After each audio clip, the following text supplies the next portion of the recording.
Habang naghihintay ng masasakyan sa Hernan, ay nakita niyang may babaeng pulubi sa gilid ng waiting shed. Nakaupo ito sa inilatag nitong karton at may lata sa harapan.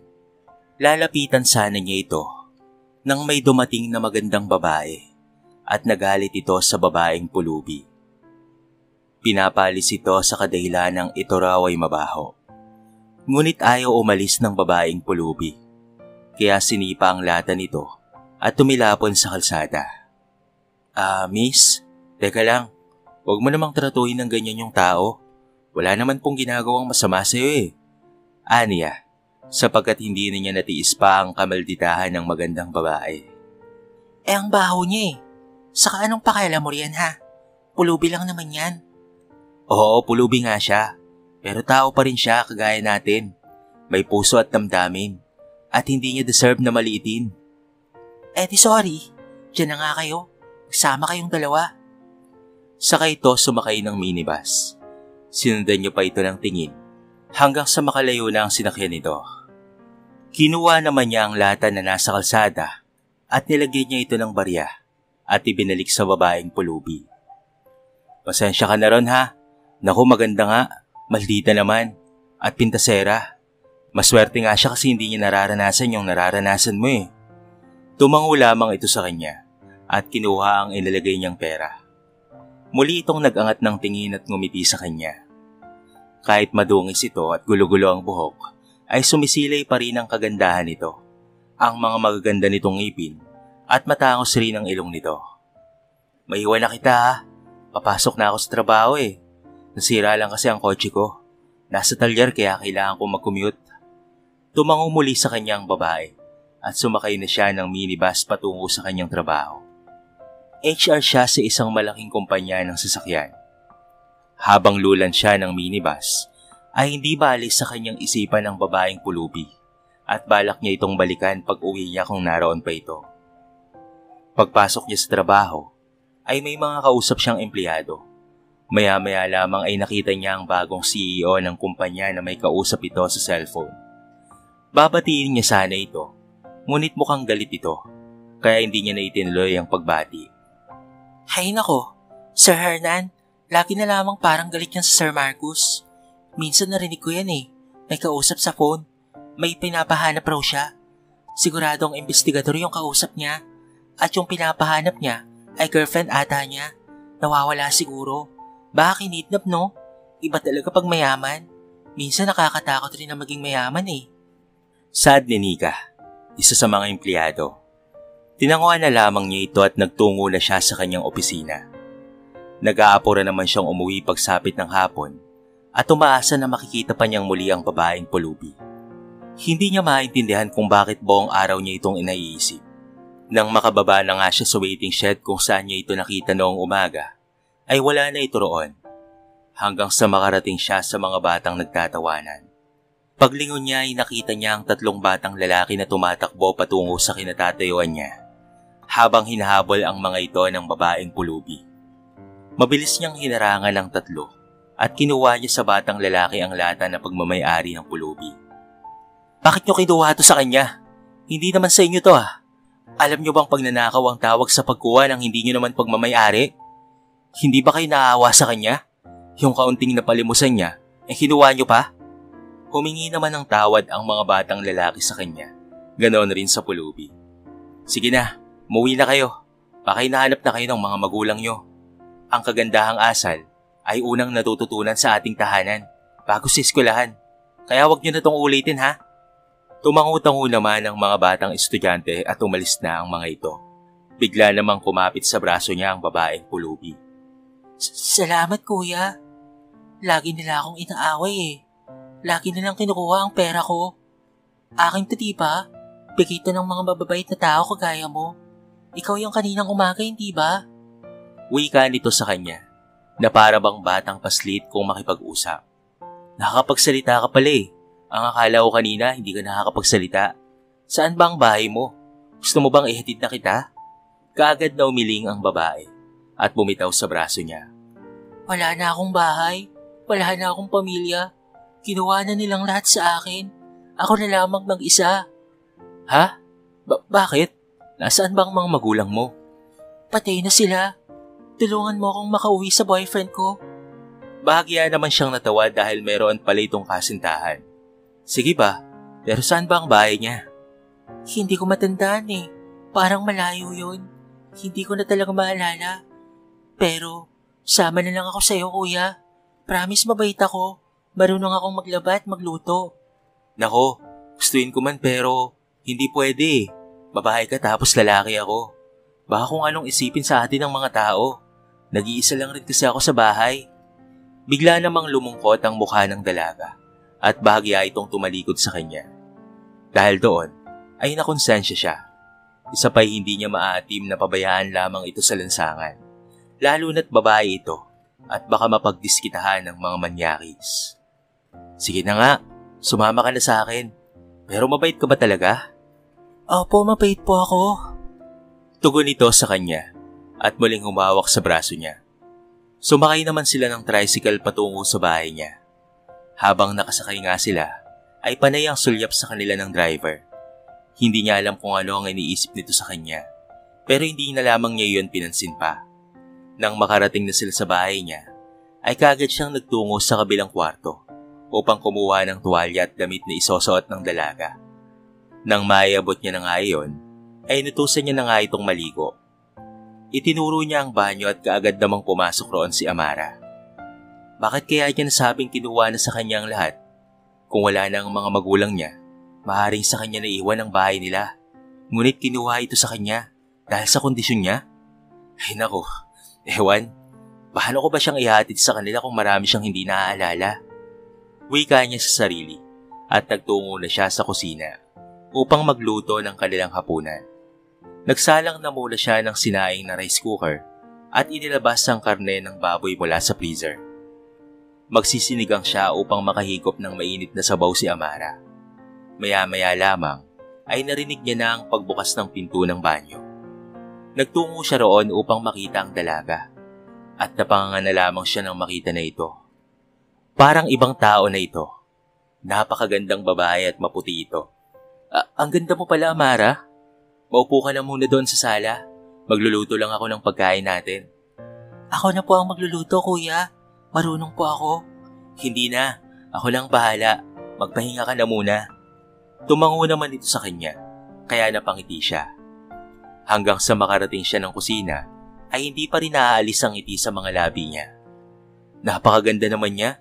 Mas lalo ko tuloy naalala si Yana sa kanya.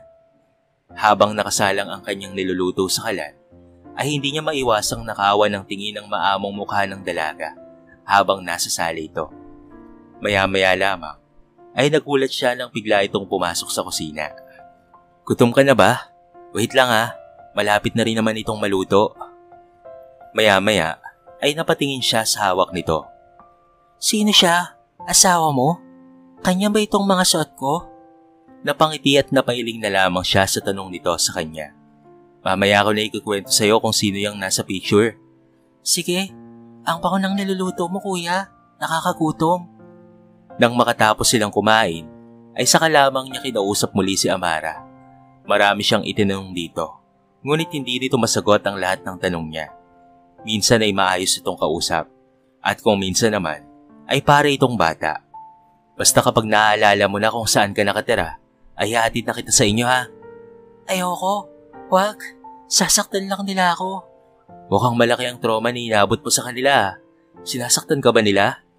Kagad naman itong tumango sa kanya at ito naman ang nagtanong. Sino yung nasa picture? Asawa mo yun, no? Nasaan na siya? Nasa heaven na. Tugon niya at bigla ring nangilid ang mga luha sa mga mata niya. Patay na siya? Kaya ba wala ka ng kasama rito? Malungkot rin pala ang buhay mo. Sobrang lungkot, Amara. Sinisisi ko rin ang sarili ko kung bakit nawala ng maaga ang kapatid ko. Kapatid mo? Sorry, akala ko asawa mo eh. Oo, kapatid ko siya. Nagkasakit siya ng cancer sa dugo o mas kilala sa tawag na leukemia. Hindi ko alam na may iniinda na pala siyang sakit. Habang busy ako sa trabaho para sa aming dalawa, ay hindi ko namamalayan ang mga nangyayari sa kanya. Unang namatay ang mami namin at sunod naman ang daddy namin. Tapos hindi ko akalain na mamamatay rin pala ang kaya sa isa kong kapatid. Sobrang sakit. Sobrang hirap, Amara. Yung tipong unti-unting nawawala sa iyo ang mga mahal mo sa buhay. Kaya ngayon ay mag-isa na lamang ako at pinipilit na magpakatatag. Kahit na nga hindi ko na alam kung para saan pa ba ako lumalaban eh. Pareho tayo na wala na ang lahat sa atin. Kaya nandito ako para tulungan ka sa abot ng mga kaya ko. Hindi kita pababayaan at sana maalala mo na ang lahat. Ngumiti naman ito sa kanya at niyakap siya nito. Pakaramdam niya ay muling nabuhay ang nakababata niyang kapatid sa katauhan ng ibang tao. Hindi na rin niya napigilan ang sarili at gumanti na rin siya ng yakap dito. Gusto mo bang maging kapatid ako? Tanong nito sa kanya habang nananatiling nakayakap sila sa isa't isa. Tumango naman siya rito at kumalas na sa pagkakayakap sa dalaga. Ikaw ba? Wala ka bang kapatid? Ate o kuya? Wala eh. Ganun ba? Sandali lang ha. Lilinisin ko lang yung kwarto ng kapatid ko at papalitan ko na rin ng bedsheet at mga punda para doon ka na matulog. Ikaw lang magkakwarto roon kasi wala naman na siya. Iniwan nga niya ito sa sala at nagtungo sa silid ng kanyang namayapang kapatid. Inayos niya ang mga dapat ayusin at pinatulog niya na roon si Amara. Habang nakahiga na rin siya sa kanyang silid, ay hindi maalis sa isipan niya si Amara. Para bang may humihila sa kanya na puntahan ito sa kabilang kwarto. Pero pinigilan niya ang kanyang sarili na gawin iyon at pililit na lamang niyang matulog. Pagkagising niya kinaumagahan, ay nakita niyang may mga nakahain na sa mesa. Napangiti siya nang makita iyon. Mas lalo tuloy niyang namiss ang nakababatang kapatid niya na si Mina. Madalas rin kasing gumigising iyon ng maaga upang makapagluto ng kanilang almusal. Nakapagtimpla na rin iyon ng kape para sa kanya. Saka siya pilit nagigisingin sa kwarto at tatadta rin ng halik sa pisngi para lamang bumangon siya. Habang inaalala niya ang nakaraan, ay hindi niya namalayan na pumapatak na pala ang mga luha niya. At hindi rin niya namalayan na nasa harapan na niya si Amara at may hawak itong 2 baso ng gatas. May mali ba nagawa ko, kuya? Bakit ka umiiyak? Ha? Wala ah. Sa totoo niyan, masaya ako. Kasi pakaramdam ko, buhay ang kapatid ko. Ginagawa rin kasi niya ito dati eh. Ipinagluluto niya ako tapos ipinagtitimpla ng kape. Kape pala ang gusto mo? Kaso gatos itong natimpla ko eh. Ayos lang yan. Salamat ha. Halika maupo ka na. Kain tayo. Alis ka? Sama ako? Hindi pwede eh. Papasok kasi ako sa trabaho. Manood ka na lamang ng TV dito maghapon ha. Tapos matulog ka. Sama na kasi ako. Mabait naman ako eh. Promise ko, hindi ako mag-iingay doon. Sige na kuya, wala akong kasama rito eh. Bumuntong hininga naman siya at tipid na tumango. Sa tuwa ng dalaga ay niyakap pa siya nito sakay ito nagpasalamat sa kanya. Sandali pa siyang natulala dahil sa nangyari. Kinuha niya ang sasakyan niya mula sa talyer at sinama nga niya ito sa trabaho ng araw na iyon. Ngunit kinabukasan ay hindi niya na ito isasama pa dahil nahihirapan siya. Ang pagsasama nga nila sa isang bubong ay umabot na ng 1 linggo. Kuya, salamat ulit ha. Kuya, sasama ulit ako sa'yo ha. Ang lungkot dito eh. Sige na naman no. Saka magpapakabait naman na talaga ako. Hindi pwede. Dito ka na lang please. Lahat ng gusto mo ay magagawa mo kapag nandito ka lang sa bahay. Huwag ka nang makulit. Ngumuso naman ito at tumango sa kanya.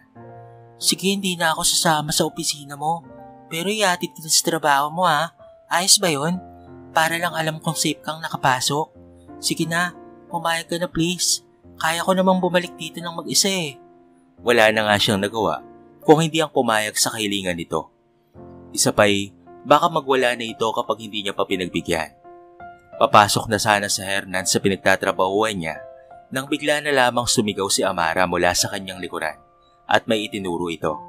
Kuya, yung boyfriend ko oh. Ayun oh. Ano? Nasaan? Ayun, yung kakapasok lang sa loob. Yung bumaba ng sasakyan. Sumilip naman siya sa loob at nakitang si Marcus ang itinuturo nito. Puro kakalokohan eh. Sige na, umuwi ka na. Mag-ingat ka ha. May pamasahe naman na akong ibinigay sa'yo pabalik sa bahay. Bakit ba ayaw mong maniwala? Boyfriend ko nga yun. Hindi ako pwedeng magkamali. Paano mo namang magiging boyfriend si Sir Marcus? Nagsasabi ko ng totoo.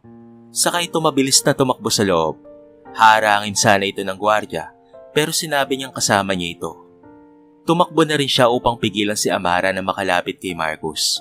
Ngunit pareho silang natigilan nang may lumapit na babae kay Marcus at kaagad na lumingki sa binatang CEO. Nang makalapit siya sa dalaga, ay napansin niyang luha na ang mga mata nito habang nakatanaw sa dalawa na papalayo na ngayon sa kanila. Tahan na, baka naman kahawig lang na Sir Marcus ang boyfriend mo. Baka hindi talaga siya. Mabuti pa, umuwi ka na sa bahay. Hindi ako pwedeng magkamali. Si Marcus Buenavista yon. Natigilan siya dahil sa sinabi ng dalaga. Napaawang ang mga labi niyang tumitig dito. Ibig sabihin ikaw yung tinutukoy na ipinapahanap? Totoong Sir Marcus nga ang nobyo mo? Nahalala mo na ba ang lahat? Tumango ito sa kanya, saka nagpunas ng mga luha. Salamat sa pagkukup sa akin ng 1 linggo, Kuya Hernan. Tatanawin ko itong isang malaking utang na loob. Magpapakita ka ba sa kanya? Malay mo naman kaibigan niya lang yung babae. Ngayon ko lang rin kasi nakita yung babaeng yun eh. Pero parang pamilyar. Parang nakita ko na siya, pero hindi ko lang maalala kung saan. Yung babae sa waiting shed. Siya yung babaeng yun. Matagal nang may gusto si Krisha kay Marcus. At isa rin siya sa nagpahirap sa akin. Pinsan ko siya. Hindi ko kinaya ang pagkawala ng mga magulang ko. Kaya nawala ako sa sarili. Lumabas ang totoong ugali nila nang mawala ang mga magulang ko. Pinagmamalupitan nila ako. Para akong isang hayop na ikinukulong sa sarili kong kwarto. At kung kailan lang nila ako maalalang pakainin at painumin, ay doon lamang nila ako pupuntahan. Minsan pa nilang ilalagay sa plato ng aso ang pagkain ko. Dadalhin na rin sana nila ako sa mental hospital. Pero hindi na nila nagawa kasi nagpakalayo-layo na ako. Tumakas na ako mula sa pagmamalupit ng sarili kong tiyahin. Marami akong nakalimutan, pero bumalik ang lahat nung makita ko si Marcus. Pasensya na. Hindi ko alam. Hindi ko alam na ganyan pala kahirap ang pinagdahanan mo. Sige na, pumasok ka na sa trabaho. Ayos lang ako. Hindi na muna ako magpapakita sa kanya. Hindi ko alam na baka sa loob ng 1 buwan na pagkawala ko, binuksan na niya ang puso niya sa ibang tao at kinalamutan na ang baliw niyang girlfriend. Huwag kang magsalita ng ganyan. Hindi naman siguro magagawa ni Sir Marcus ang bagay na yon. Hindi niya magagawang ipagpalit ka sa iba. Ipinapahanap ka nga niya eh. Nag-aalala tuloy ako sa'yo. Huwag kang mag-alala. Ayos lang ako. Sigurado kang ayos ka lang ba? Pag-usapan ulit natin ito pag uwi ko mamaya ha? Okay, sige. Tipid nitong tugon. At umalis na nga ito sa harapan niya. Awang-awa siya rito. Ngunit wala siyang magawa upang maibsan ang sakit na nararamdaman ng dalaga. Pag uwi nga ni Hernan sa bahay, ay kaagad niyang hinagilap si Amara. Natagpuan niya naman ito sa kusina na nagluluto ng kanilang hapunan. Medyo nabawasan ang kaba na nararamdaman niya nang makitang kumikilos naman na ito ng maayos at parang walang problema. Nang malingon ito sa kinatatayuan niya, ay kaagad itong umiti sa kanya. Nariyan ka na pala, kuya. Kakarating mo lang ba? Nagluto na ako ng hapunan natin. Nakangiting uwiga nito sa kanya. May sasabihin ako sa iyo, Amara. Ano yun, kuya? Saka ito tumigil sa ginagawa at bagyang lumapit sa kanya. Puntahan mo na si Sir Marcus. Ipinapahanap ka pa rin niya hanggang ngayon. At yung babaeng sinasabi mong pinsan mo, hindi siya girlfriend ni Sir Marcus. Pinapalis mo na ba ako rito? Akala ko ba welcome ako rito? Hindi kita pinapaalis. Ang sinasabi ko lang ay hinahanap ka rin ni Sir Marcus. Matitiis mo ba siya? Sige, pupuntahan ko siya bukas na bukas. Salamat ulit ha. Malapit nang maluto itong ulam natin. Walang ganang sabi nito sa kanya. Natinungan naman niya at nagtungo na muna siya sa kwarto upang magpalit ng pambahay. Habang kumakain sila, ay pareho silang walang imik. Panay ang sulyap niya rito, ngunit hindi man lamang siya nito magawang sulyapan. Naninibago tuloy siya sa dalaga. Mas gusto niya pa noong unang araw niya itong nakilala at inuwi sa kanyang bahay. Kinaumagahan nga, ay sumama ulit si Amara sa trabaho niya at ito na rin ang araw nang magpapakita ang dalaga sa nobyo nito. Hindi niya maintindihan ng sarili dahil parang gusto niya itong pigilan at manatili na lamang sa poder niya. Tinanong nila si Marcos sa sekretarya nito. Ngunit wala pa pala ang binata sa opisina. Hintayin ko na lamang siya rito, kuya. Kaya ko nang mag-isa. Sino po pala sila? Bakit niyo po hinahanap si Sir Marcus? I'm his girlfriend. Pagpapakilala ni Amara sa sekretarya ni Marcus at nagulat naman ito. Ikaw po pala ang pinapahanap ni Sir Marcus? Sigurado po akong matutuwa siya kapag nakita ka niya. Ay na po pala si Sir Marcus eh. Sabay-sabay naman na silang napalingon kay Marcus at nagulat ito nang makita si Amara. Babe? Sabay yakap nito nang maigpit sa dalaga. Salamat sa Diyos. You're back. Halos isang buwan din kitang pinahanap. Sabi nila Krisha tumakas ka raw eh. Bakit hindi ka na lamang nagpunta sa akin at ako na ang nag-alaga sa'yo? Patawarin mo ako babe kung napabayaan kita. Naging abala kasi ako sa pagpapatakbo ng kumpanya at hindi kita gaanong nadamayan sa problema mo. Saad ni Marcus at muli nitong niyakap si Amara. Umiwas naman ng tingin si Hernan dahil hindi niya kinakayang makita ang dalawa. Nakakaramdam siya ng selos. Nandito na ulit ako. Hindi na tayo magkakahiwalay. At papawiin ko kila Krisha ang dapat na sa akin. Tumango naman ito kay Amara at nagpaalam na si Hernan sa dalawa upang makapag-usap ang mga ito ng maayos. Sandali lang Kuya Hernan. Babe, si Kuya Hernan ang tumulong sa akin na makabalik dito. Kinupkup niya ako. Pinatuloy ng libre sa bahay niya at may sarili akong kwarto ron. Salamat Hernan. Salamat dahil ikaw ang naging dahilan para magkita kaming muli ng girlfriend ko. Salamat sa pagkupkup sa kanya. Tatanawin ko itong malaking utang na loob. Walang alaman po. Maiwan ko na po kayo. Saka siyang umiti ng bahagya sa mga ito at nagtungo na siya sa opisina. Buong maghapon rin niyang naalala si Amara. Hindi niya maiwasang malungkot kapag maiisip niyang hindi niya na ito makikita pa pag uwi ng bahay. Kumbaga ay nasanay na siyang kasama ito kahit sa maiksing panahon lamang. Pag uwi nga niya ay nanibago siya. Kaagad siyang nagtungo sa kusina kung saan niya ito madalas na maabutan na nagluluto ng kanilang hapunan.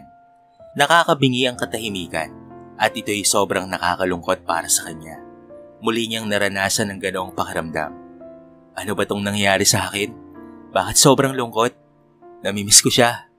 Hindi na rin niya nagawa pang magluto at kumain dahil wala siyang gana. Maaga na lamang siyang nagpahinga ngunit kahit gabi na ay hindi pa rin siya dinadalaw ng antok. Puro si Amara ang laman ng isip niya. Bumalik nga si Amara sa bahay nila upang paalisin ang tiyahin niyang pilit na inangkin ang kanilang bahay. Nagulat pa ito sa muli niyang pagbabalik at ganoon rin si Krisha. Ayos feel na feel niyo ang paninirahan sa bahay namin? Kuhanin niyo na ang lahat ng mga gamit niyo at makakaalis na kayo rito. Hindi niyo na magagawa ang mga ginawa niyo sa akin noon. Magaling na ako. Kahit papawiin ko na ang lahat ng inangkin niyo sa akin. Makawala kayong kwentang kamag-anak. Magdahan-dahan ka nga sa pananalita mo, Amara. Ikaw pa rin yung dating Amara na baliw na inalagaan namin. Wow! Naririnig mo ba ang mga sinasabi mo? Ako ay inalagaan nyo? Baka pinagmulapitan. Umalis na kayo ngayon din. Kung ayaw nyong idemanda ko pa kayo sa lahat ng ginawa nyo sa akin. Okay, fine. Alis na kami. Ang yabang mo. Nahanap ka na pala ni Marcus. Pero okay lang. Para malaman mo na rin ang totoo. Ang mga nangyari sa amin habang wala ka. Ano naman yun ha? Humawak naman si Krisha sa tiyan nito. Kaya't napatingin din siya rito. Buntis ako. At si Marcos ang ama. May nangyari sa amin habang wala ka. Maraming beses. Sinungaling. Desperada ka na talaga. Lahat gagawin mo para lamang maagaw sa akin si Marcus. Sa tingin mo, papatulan ka niya? Hindi. Hindi, Krisha. Hindi. Bakit hindi si Marcos ang tanungin mo? Nung wala ka, ako ang nasa tabi niya. Ako ang nagpapasaya sa kanya. Malakas na sampal naman ang iginawad niya rito at nang akma niya na itong gagantihan, ay pinigilan ito ng tiyahin niya. Tara na anak, hayaan na natin siya. Hindi pa ako tapos sa babaeng to ma. Sasampalin ko rin siya. Sige gawin mo. Nang suntukin ko naman yung tiyan mo. Ang kapal ng mukha mo, Krisha. Napakasama ng ugali niyo. Wala kaming ipinakitang masama sa inyo. Tuwing lalapit at hihingi kayo sa amin ng tulong, hindi namin kayo tinatanggihan. Si Daddy pa nga ang tumulong sa'yo para makabalik ka sa pag-aaral. Pero ito lang ang igaganti niya sa akin. Napakadrama ng buhay mo, Amara. Baliw ka talaga. Baliw. Ikaw ang baliw. Desperada. Kasama kayong dalawa ni Marcus. Oo, Talagang magsasama kami dahil magkakaanak na kami. Nang makaalis na nga ang mga ito sa bahay, ay napaluhod na lamang siya sa sahig dahil sa sakit na nararamdaman niya. Hindi niya akalain na magagawa iyon ng lalaking pinakamamahal niya, ang lalaking pinagkatiwalaan niya. Iyak siya ng iyak habang yakap-yakap ang sarili. Mga taksil! Sigaw niya at pinilit na tumayo. Ginamit niya ang kotse niyang regalo sa kanya ng daddy niya noong nag-18th birthday siya. Nagtungo siya sa kumpanya at hindi para puntahan si Marcus. Nagtungo siya roon upang abangan si Hernan. Maya-maya nga lang ay natanaw niya ng papalabas si Hernan ng building. Nagkubli muna siya upang hindi siya makita ng ibang tao. Kuya Hernan? Napalingon naman ito sa kanya nang tawagin niya ito. Amara? Kamusta ka na? Hinihintay mo ba si Sir Marcus? Nasa opisina pa ata siya. Bakit hindi mo siya puntahan? Ikaw talaga ang pinuntahan ko rito. Gusto kong makausap ka, kuya. Down na down ako ngayon eh. Hindi ko na alam ang gagawin ko. May nangyari ba? Saan mo gustong magpunta para pag-usapan yan? Kahit saan, kuya. Basta't malayo rito. Malayo kay Marcus. Malayo sa mga taong nanakit sa akin.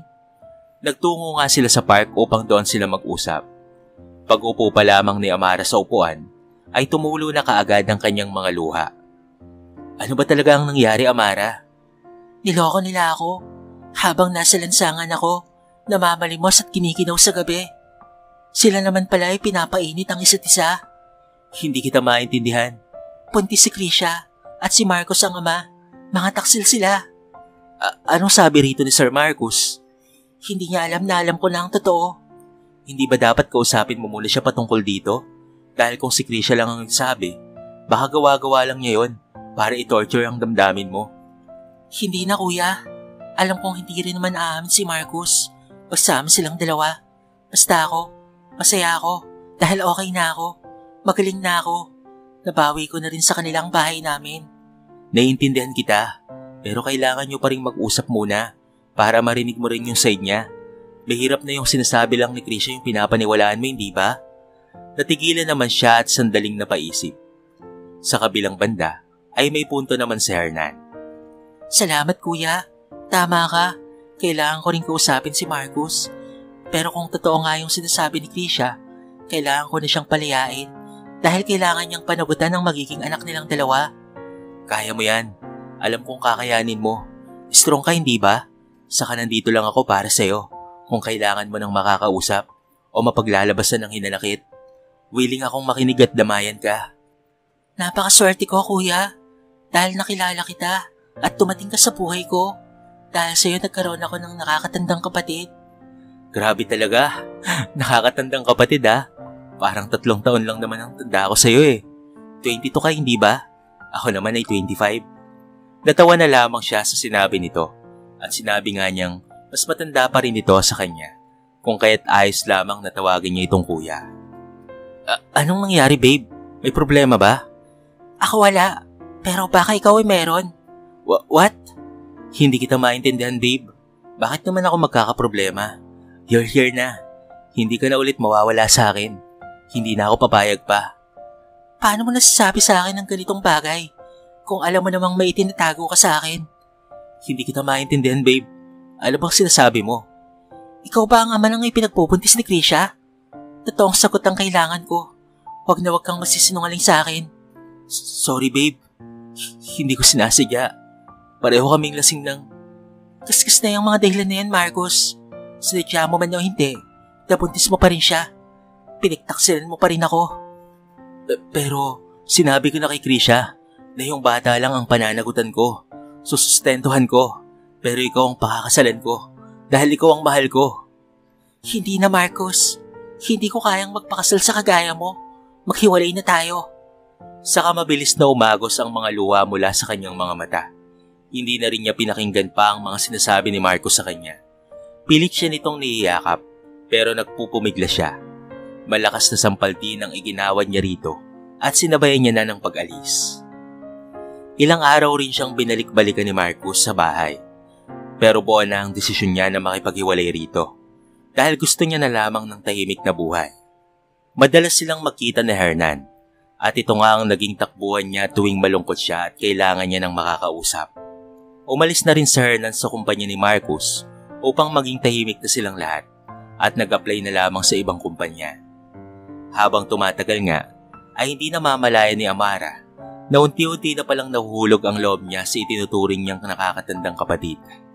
Ganun pa man, pilit niyang pinipigilan ang sarili na tuluyang mahulog dito dahil batig niyang nakababatang kapatid lamang ang turing nito sa kanya. Upang hindi na lalong lumalim pa ang nararamdaman niya para kay Hernan, ay iniiwasan niya na lamang ito. Nag-focus siya sa ibang bagay. Kapag nalulungkot siya, ay nagpa-painting na lamang siya at itinutuloy rin niya ang pag-aaral sa kolehiyo. Nakagraduate na sana siya kung hindi lamang siya nagkaroon ng sakit. Ngunit sa kanyang pag-iwas ay napapansin pala iyon ni Hernan. Isang araw habang papalabas na siya ng gate upang buksan ito dahil ilalabas niya ang kanyang kotse para pumasok sa eskwelahan, ay nakita niyang nakatayo roon si Hernan. Malungkot ang mukha nito nang walang kung ano na ibigla na lamang yumakap sa kanya. Labis ang pagtataka niya habang nakayakap ito sa kanya. Sinubukan niyang tanungin kung may problema ba ito. Ngunit mas lalo lang humigpit ang yakap ni Hernan sa kanya. Dahil doon, ay kumanti na rin siya ng yakap. Rinig rin niya ang paghikbi nito. Saka ito bumulong sa kanya at sinabing miss na siya nito. Maya-maya lamang ay kumalas na ito sa yakapan nilang dalawa at hinawakan ang magkabila niyang pisngi. Ang tagal nating hindi nagkita. Hindi ko alam kung ano ang dahilan ng pag-iwas mo. Pero kung ano man yun, sana bumalik na tayo sa dati. Mahal kita, Amara. Mahal na mahal. Higit pa sa kapatid o kaibigan. Napatulala naman siya dahil sa inamin nito sa kanya. Mabilis ring umagos ang mga luha niya at sa pagkakataong iyon ay siya na ang yumakap rito. Gusto rin kita, kuya. I mean, Hernan, hindi ko alam kung kailan nag-umpisa pero alam kong mahal na talaga kita. Kaya ako umiwas sa'yo dahil ayokong mas lalong masaktan kasi ang buong akala ko nakababatang kapatid lamang ang turing mo sa akin. Matagal na akong may pagtingin sa'yo. Noong una pa lamang, nalungkot ako noong hindi na kita nakakasama sa bahay. Para bang ang sikip-sikip na ng mundo ko kasi wala ka. At ngayong alam ko ng pareho nating mahal ang isa't isa, sobrang saya ko. Walang kasing saya, Amara. Sabay yakap nitong muli sa kanya at humalik pa ito sa noo niya. Naging magnobyo nga sila ngunit habang masaya silang dalawa, ay kabaliktaran pala iyon ang nangyari kina Marcus at Krisha. Nabalitaan kasi niyang palaging nag-aaway ang mga ito dahil sa pagiging silosa o demanding ni Krisha. Nalaman rin niyang nababaon na pala sa utang ang tiyahin niya dahil sa nalulong ito sa sugal. Ganun pa man, ay hindi siya masaya sa mga nangyayari sa mga ito. Pinagmalupitan at sinaktan man siya ng mga ito, ay mananatiling kadugo niya pa rin ang mga ito. Hanggang isang araw, ay nakita niyang humahangos ang kanyang tiyahin. Tumatakbo ito patungo sa kinaroroonan niya at napansin niyang may dalawang kalalakihan ang humahabol dito. Amara! Amara, tulungan mo ko! Tulungan mo akong makatakas sa kanila. Parang awa mo na. Ano po bang nangyari, tita? Ngunit bago pa man ito makasagot, ay nakalapit na ang mga lalaking humahabol dito. Tatakasan mo pa talaga kami, ha? Kung pasabugin kaya namin yung ulo mo, magbabayad ka ba o ano? Teka lang naman, kuya. Huwag naman po kayong ganyan magsalita sa tita ko. Magkano po ba ang utang niya? 100,000. Mangungutang sa amin tapos ipapatalo lang pala sa sugal. Pasensya na po. Ako na pong bahala. Ako na po ang magbabayad sa utang ng tita ko. Bakit ang bait mo, Amara? Bakit kahit hindi naging mabuti ang pagtrato namin sa iyo ni Krisha, nariyan ka pa rin at handa akong tulungan? Ang laki ng atraso namin sa iyo. Kalimutan na po natin yon. Kahit ano naman pong nangyari, kamag-anak ko pa rin po kayo. Katuko ko kayo. Tama na ang drama niyong dalawa. Nasaan ang ibabayad niyo sa amin? Hindi makapaghintay, kuya. Panira ng moment eh. Sumunod kayo sa akin sa bangko. Malapit lang naman doon ang bangko kung kaya't nilakad na lamang nila ito. Buong 100,000 ang ibinayad niya sa mga lalaki at mabilis na rin sumibat ang mga ito. Maraming salamat talaga, Amara. Hayaan mo, titigil na ako sa pagsusugal at unti-unti kong mapapayaran ang utang ko sa iyo. Okay na po sa akin na magbago ka, tita, at ang tigilan ng pagsusugal dahil walang magandang maitutulot yan sa tao. Hayaan niyo na po yung pera. Kamusta po si Krisha at Marcus? Ayun, walang tigil sa pag-aaway yung dalawang yun. Walang katahimikan sa bahay nila. Pati yung bata na dadamay minsan sa pag-aaway nila. Alam mo bang nasisisi na si Krisha sa mga nagawa niya sa'yo? Kung may babalik nga lang daw niya sana ang panahon, hindi niya gagawin ang ginawa niya noon. Hanggang ngayon, ikaw pa rin talaga ang mahal ni Marcus. Pasabi po kay Krisha, napatawad ko na po siya. Saka invited po kayo sa kasal namin ni Hernan sa susunod po na buwan. Ikakasal ka na pala? Pasaya ako para sa'yo. Salamat sa pag-iimbita ha. Huwag po kayong mawala ni Krisha sa araw ng kasal ko, tita. Kasi hanapin ko po kayo talaga doon. Ihatid na po kita. Bago nga ang kasal ni Hernan, ay nagkausap na rin sila ni Krisha. Humingi ito ng tawad sa lahat ng ginawa nito sa kanya. Sinabi naman niyang matagal niya na itong napatawad at magsisimula na silang muli. Hindi rin nawala ang mga ito sa kasal nila ni Hernan. Maging si Marcus nga ay naroon din at masaya para sa kanila. Nang may pagkakataon nga siya, ay kinausap niya ang dating nobyo at sinabi niyang mahalin ito si Krisha at iwasan na nila na madalas na mag-away at maging magandang ehemplo sa kanilang anak. Pagtango lamang ang naging tugon nito sa kanya, pero umaasa siyang magiging maganda na rin ang pagsasama ng mga ito bilang mag-asawa. Napakasaya nga niya dahil nagkaayos-ayos na silang lahat. Wala nang sakitan at puro pagmamahala na lamang. Nang mabuntis nga siya at nalaman niyon ni Miriam, ay lagi na itong nagpupunta sa kanila upang payuhan siya ng mga dapat niyang gawin at pati na rin ang kanyang mga dapat na iwasan habang siya ay nagbubuntis. Ipinagluluto rin siya nito ng masasarap na pagkain. Labis ang pasasalamat nito rito, lalo na ng mga anak siya.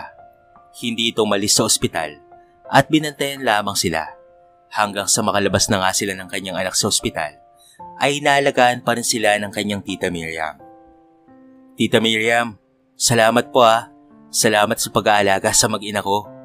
Dahil po sa'yo, pakaramdam namin ni Amara, hindi kami ulilang lubos na meron kaming nanay kasi nariyan ka para sa amin. Ano ka ba? Maliit na bagay lang yun, no? Kumpara sa pagmamahal niyo sa amin. Saka malaki ang utang na loob ko riyan kay Amara. Kung hindi dahil sa kanya, baka wala na ako ngayon. Iniligtas niya ako at hindi yun mababayaran ng simpleng pag-aalaga ko lamang sa kanila ng anak niya. Hindi naman napigilan ni Amara na maluha habang pinapakinggan ng mga ito na nag-uusap. Hanggang sa lumapit na nga siya sa mga ito at yumakap kay Miriam. Paulit-ulit rin siyang nagpasalamat rito. Tama na nga ang mga iyakan na to. Magluluto na ako para makakain na ang bagong panganak.